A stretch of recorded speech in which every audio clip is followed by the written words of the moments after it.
Hello,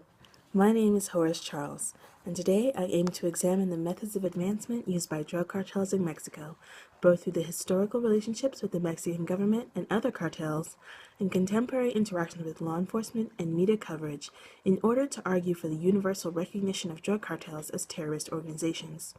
Though most terrorist attacks are commonly known as quick and powerful physical occurrences, relying on the almost always fatal addiction of groups of people to whatever narcotic is being pushed for financial gain is an act of violence, not only on the individual, but their surrounding friends, family, and other external relationships.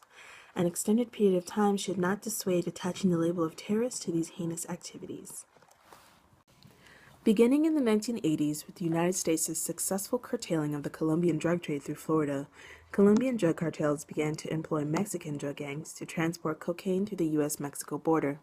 Eventually, instead of cash payments, these gangs were given product, which led them to branch out and develop the complex trafficking businesses that are seen today, ending Colombia's hold on the drug trade. The most prominent rivalry, and responsible for many of the deaths that occurred, lies between the Sinaloa and the Los Zetas cartels.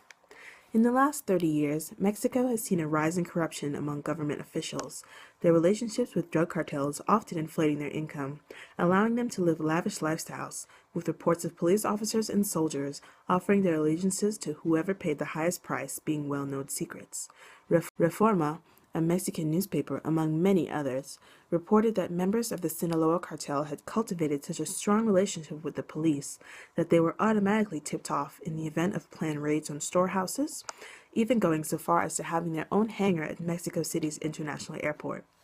Perhaps one of the most shocking cases to emerge in the corruption scandal is that of Noé Ramirez Mandujuano, a former anti-recreational drug thief who served in Mexico's official Specialized Investigation of Organized Crime Unit, who was accused of accepting almost $500,000 in bribes from two Sinaloa cartels. In our post-9/11 world, terrorism has launched to the forefront as the greatest threat to any peaceful country, with dedicated response groups and governmental policies taking hold to protect the common people.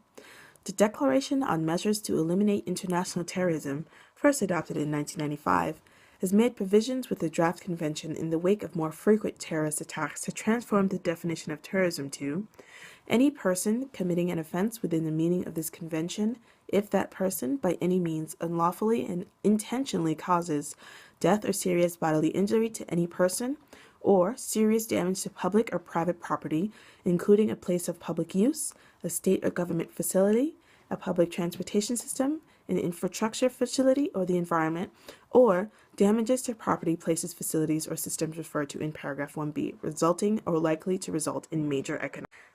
They are committed in Mexican embassies and on diplomatic or consulate premises. They are committed abroad but produce effects or are claimed to produce effect in the national territory. Attacks carried out, whether in retaliation or during a rival gang dispute, see the deaths of both civilians and armed members, Mexican citizens. These offenses are taking place in Mexico against the Mexican state, with the killing of soldiers and government officials. The three main principles described in the responsibility to protect, of which Mexico is a signatory, are: it is the primary responsibility of states to protect their own populations from the four crimes of genocide, war, ethnic cleansing, and crimes against humanity, as well as from their incitement. It is the international community's responsibility to assist a state to fulfill its obligations, and it is the international community's responsibility to take timely and decisive action, in accordance with the UN Charter, in cases where the state has manifestly failed to protect its population for one or more of the four crimes. With these aspects in mind, and the war on drugs started by former President Vicente Fox, Mexico is in direct violation of the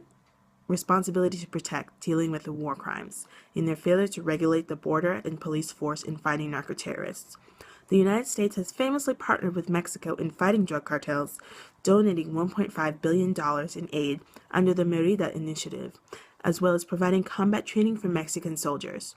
The international community, specifically the U.S., has taken decisive action in the form of financial aid, but cannot act without Mexico's permission. It makes for a frustrating battle to the Mexican people when the government's effort only seems to strengthen and escalate cartel violence. Terrorism's key aspect, above all, is to inflict an immense amount of psychological damage within a brief period of time. The victims of a terrorist attack are civilians who have no feasible means of defending themselves against the unknown entity. Seemingly countless reports emerged from Mexico's media outlets describing a shooting, missing persons, bodies or parts of them being unearthed, and corruption scandals being brought to light. The Mexican people fear for their lives but are unable to put their full trust in law enforcement, as is evident by their ties to the drug cartels. Mexico's duty as a sovereign state is to ensure the safety and security of its people against these terrorists, and stamp out corruption or other factors that would lead to its resurgence.